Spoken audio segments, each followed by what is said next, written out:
एका नव्या घटनेकडे दुर्घटनेकडे म्हणा पाहिजे मी तुमचं लक्ष वेधतोय. एक सामान्य श्रोते दर्शक म्हणून हा मुद्दा मी तुमच्यासमोर जरी मांडत असलो तरी परिस्थिती अशी आहे की या अनुभवातून, ज्या अनुभवाच्या संदर्भात मी आता बोलतोय, ज्याचं सूचक असं तुम्हाला शीर्षकामध्ये उल्लेख आलेला आहे, तो हजारो नव्हे लाखो अशा कार्यकर्त्यांचा रोजचा अनुभव आहे. रोजचा.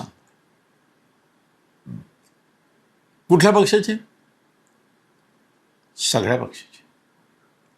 भारतीय जनता पक्षाचे कार्यकर्ते, पदाधिकारी, होय, आणि राज्यस्तरापासून, जिल्हा स्तरापासून, तालुका स्तरापासून, गाव पातळीपर्यंतचे पदाधिकारी, भारतीय जनता पक्षाचे, शरद पवारांच्या राष्ट्रवादीचे, सुनेत्रा देवींच्या राष्ट्रवादीचे, उबाठाचे, मनसेचे, बाकी किरकोळ पक्ष आहेत, त्यांचं काही नाव घ्यायची गरज नाही. पण या सगळ्यांच्या संदर्भात ती घटना घडतीये. काय झालं माहिती आहे का, की आता एक मोठा फरक, परिवर्तन, बदल असा झाला आहे की आता पक्ष संघटनेची म्हणून गरज कोणत्याही राजकीय पक्षाच्या शीर्षस्थ टॉप अशा नेत्यांना, मग ते मंत्री असतील, मुख्यमंत्री असतील, प्रदेशाध्यक्ष असतील. आता काँग्रेसमध्ये हे बोलतोय, काँग्रेसचं नाव घ्यायचं राहिलं होतं, पण त्यांनाही हे लागूच आहे जे मी बोलतोय ते. त्यांना राहिलेलं नाही संघटनेची. शेवटी संघटना म्हणजे काय असते? काय असते? संघटना म्हणजे कार्यकर्ते असतात. संघटना म्हणजे पदाधिकारी असतात ना हो. मग पदाधिकाऱ्यांचीच गरज नाही, संघटनेची गरज नाही. त्याच्या खालच्या ज्या निरनिराळ्या पातळीवरचे फळ्या असतात कार्यकर्त्यांच्या, त्यांची गरज नाही. मग आम सदस्यांची तर संबंधच नाही, काय ते देणं घेणंच नाही ना. असं का झालं माहिती आहे की आता महत्त्वाची गोष्ट अशी घडली आहे की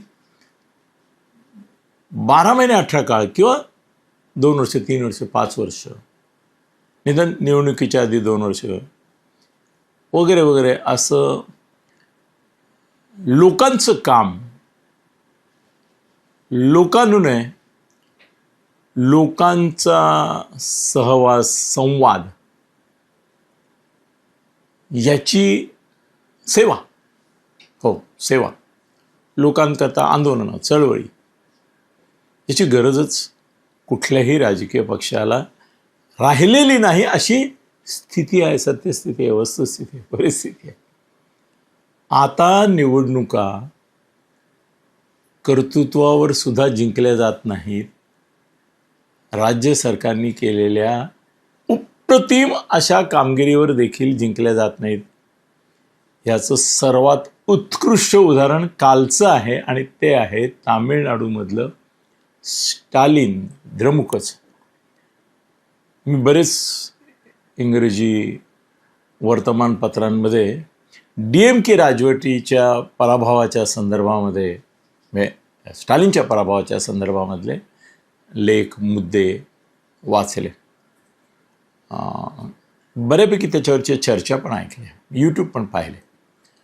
माझ्या असं लक्षात आलं की ऑनेस्टली आता भाजपच्या ते विरोधात आहेत वगैरे, दक्षिण द्रविड संस्कृतीचा पुरस्कार करतात, सनातन हिंदू संस्कृतीचा धिक्कार, तिरस्कार करतात. हे सगळं खरं आहे, बरोबर आहे, ते परसेप्शन बरोबर आहे. पण असं दिसतं आहे की अगदी द हिंदू तो पण चेन्नईचाच आहे, स्टेट्समन इकडला आहे, तुमच्या कलकत्त्याचा आहे, हिंदुस्तान टाइम्स नवी दिल्लीचा आहे, डेक्कन हेराल्ड बंगलोरचा आहे, हे जागरण वगैरे UPतले आहेत. ते त्यांचे जे या स्टालिनच्या पराभवाच्या मीमांसा करणारे लेख आले त्याच्यात जवळजवळ सगळ्यांनी एकमताने असं म्हटलं की देशामध्ये सर्वोत्कृष्ट सर्वात चांगलं सरकार, रिझल्ट ओरिएंटेड सरकार, लोकांच्या कल्याणासाठी भल्यासाठी प्रामाणिक प्रयत्न केलेले आणि जे सांगितले ती आश्वासनं पूर्ण केलेलं जर सरकार कोणतं असेल, त्यांनी भारतीय जनता पक्षाची कुठल्या सरकारचं नाव नाही घेतलेलं, त्यांनी स्टालिनचं नाव घेतलं आहे. आणि आश्चर्य व्यक्त केलं आहे की लोक आता काय काम केलं, काय रिझल्ट दिला, किती प्रामाणिकपणे कारभार केला याला नाही महत्त्व देत आहेत. लाट उठे कुठली तरी एखाद्या नेत्याची, एखाद्या स्टारची, आता इकडे तर स्टारची, मग लोक कृतघ्न होतात, विसरून जातात की याने आपल्यासाठी काय केलं आणि त्या लाटेवर वाहवत जातात. हे आपण केजरीवालचा भ्रष्टाचार वगैरे हे नंतर BJPने त्याच्या मागे लावलेले लचांड आहे. पण केजरीवालचा कारभार चांगला कारभार होता असं लोकांचं मत होतं. पण लाट आली, त्यात तो बदनाम झाला, एका रात्रीत त्याचं सगळं साम्राज्य उद्ध्वस्त झालं. आता भगवान मानबद्दल सुद्धा असं म्हणतात की चांगला कारभार करतोय, तो रिझल्ट ओरिएंटेड करतोय. पण त्याचंही सरकार कधी पडू शकतं, पक्षांतर करून पाडू शकतात किंवा काय वेगळं पण करू शकतात. म्हणजे बंगालमध्ये तर ममता दीदीने 15 वर्ष राज्य केलं, त्याचे प्लस मायनस जरी सोडले तरी देखील तिचं ज्या पद्धतीने तिला उद्ध्वस्त केलं, एक लाट आली आणि त्याच्यात वाहून गेलं. आणि ती लाट हिंदुत्वाची होती, ती प्रशासकीय रिझल्टची नव्हती, ती हिंदुत्वाची होती. आणि बांगलादेशमधल्या सत्तांतराचा खूप लाभ भारतीय जनता पक्षाला मिळाला असंही एकंदर दिसतं. व्हॉट एव्हर इट इज, सांगायचा मुद्दा असं की आता हे सगळं लाटेचं राजकारण आल्यानंतर मॅन्युप्युलेशन अखेरच्या क्षणी, अखेरच्या एक 2-4 महिन्यात, 2-4 वर्षात पण नाही बरं का, 2-4 महिन्यात करणारा नेता, त्याचा करिश्मा. आता मोदी आणि शहांनी बंगाल जिंकला. तिथल्या शुभेंदू वगैरे ठीक आहे, ते जे पण पाया पडले वगैरे ते ठीक आहे सगळं, राष्ट्रीय सेवक संघाने बूथ लेवलपर्यंत कार्य केलं वगैरे ठीक आहे. पण ही निवडणूक मोदी आणि शहा या 2 व्यक्तींनी जिंकली, त्यातही शहांनी जिंकली. शहा हे या निवडणुकीमधलं हुकमाचं पान होतं, एक्का होतं. शहा नसते तर ही निवडणूक जिंकली नसती, ती झाली असती. परत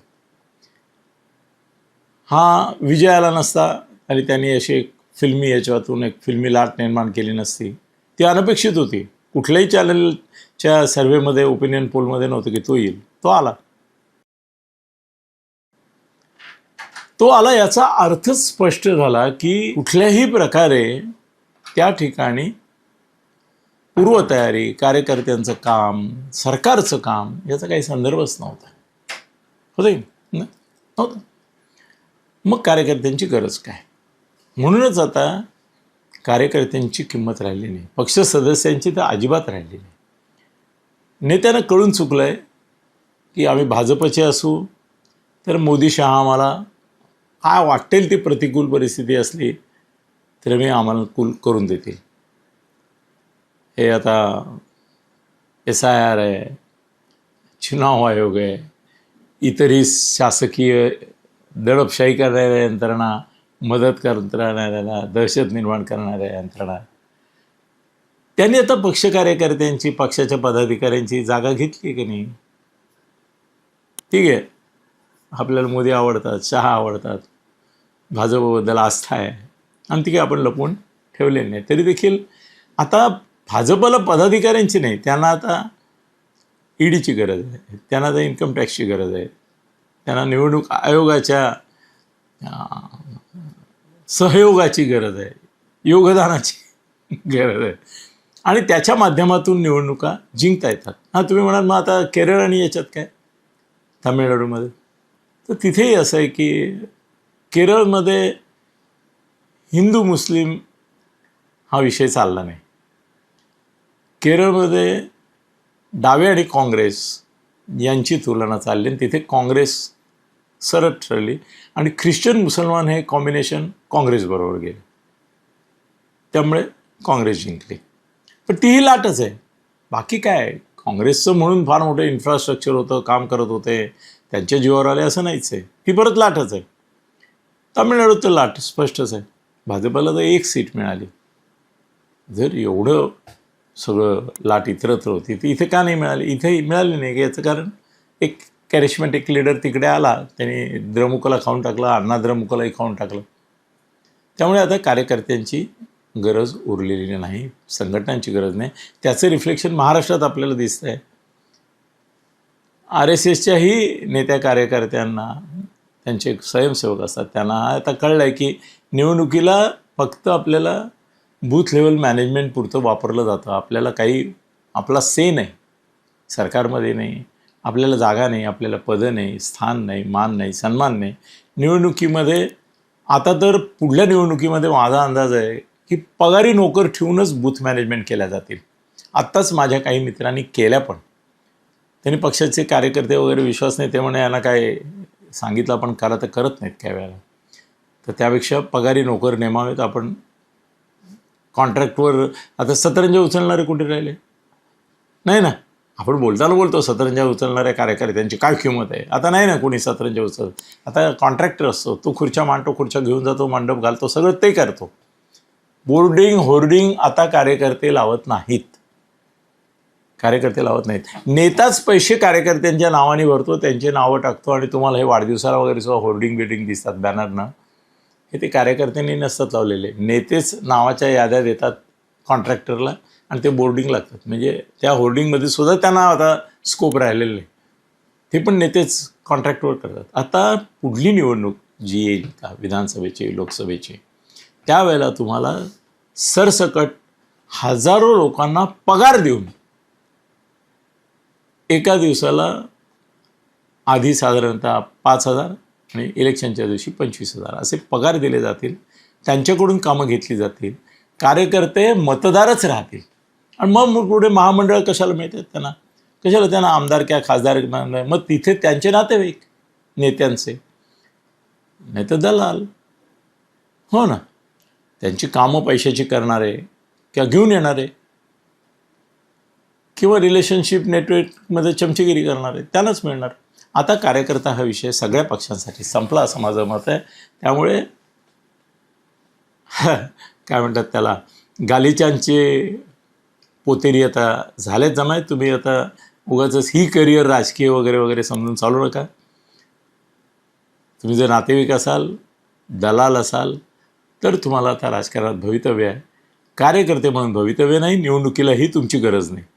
भाडोत्री लोकांच्या माध्यमातून पुढल्या निवडणुका लढल्या जाणार, हे कटू असलं तरी सत्य आहे. ते कुणीतरी सांगायला पाहिजे होतं आणि सावध करायला पाहिजे होतं. पक्षाचे सदस्य वगैरे व्हा, मोर्चा आंदोलनामध्ये वगैरे सरकारी असेल, भाजपचा असेल तर जा, म्हणजे मार खायला लागणार नाही.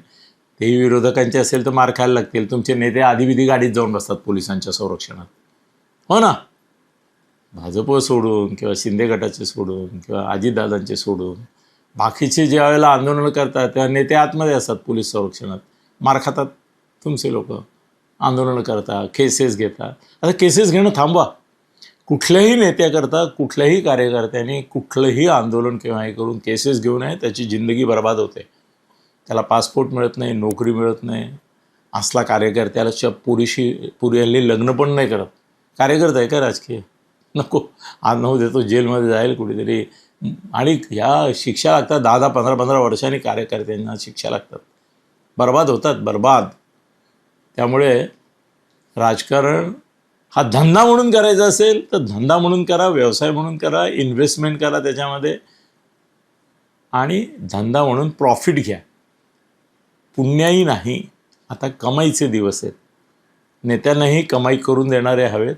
त्यांना पक्षाची पुण्याई, कार्यकर्त्यांची पुण्याई नको आहे. हे कटू सत्य लक्षात घ्या. माझं सांगणं आहे. मला बरेच तरुण म्हणतात आम्हाला राजकारणात यायचं आहे. मी म्हटलं यायचं आहे म्हणजे काय व्हायचं आहे, आणि त्याच्यासाठी तुझ्याकडे असं काय आहे की नेत्यांनी तुला जवळ करावं, तुला महत्त्व द्यावं, तुला पद द्यावं, सन्मान द्यावा, संधी द्यावी, आहे का? तू सामान्य कार्यकर्ता म्हणून तिथे ओझ्याचं गाढव म्हणून जाऊ नका. ही नेत्यांच्या दृष्टीने कार्यकर्ते, पदाधिकारी ही गाढवं आहेत, ओझी वाहणारी. पण ती ओझी पण त्यांच्या ह्याच्यावरून काढून घेणार आहेत. जसं AI हे सगळे तुमचे कॉम्प्युटरवाले हे ते रिप्लेस केलेत ना, तसे AIच्या माध्यमातून निवडणूक यंत्रणा देखील यापुढे राबवली जाणार आहे. फक्त रोबोटच्या जागी भाडोत्री लोक हे काम करतील. खरं बोललो, लक्षात घ्या. म्हणजे राजकारणापासून दूर राहण्यापेक्षा आपल्या करिअर करा, पैसे कमवा. ते पैसे पाहिजे तर इन्व्हेस्ट करा आणि तिकीटं विकत घ्या. सगळ्या पक्षात तिकीटं विकली जातात. जवळजवळ 30 ते 40% तिकीटं विकलीच जातात आणि बाकीची 30 ते 40% वशिल्याने दिली जातात. 15-20% पुण्याईवर जातात, बाकी कमाईवर जातात. तुर्तास इतकं पुरे. धन्यवाद.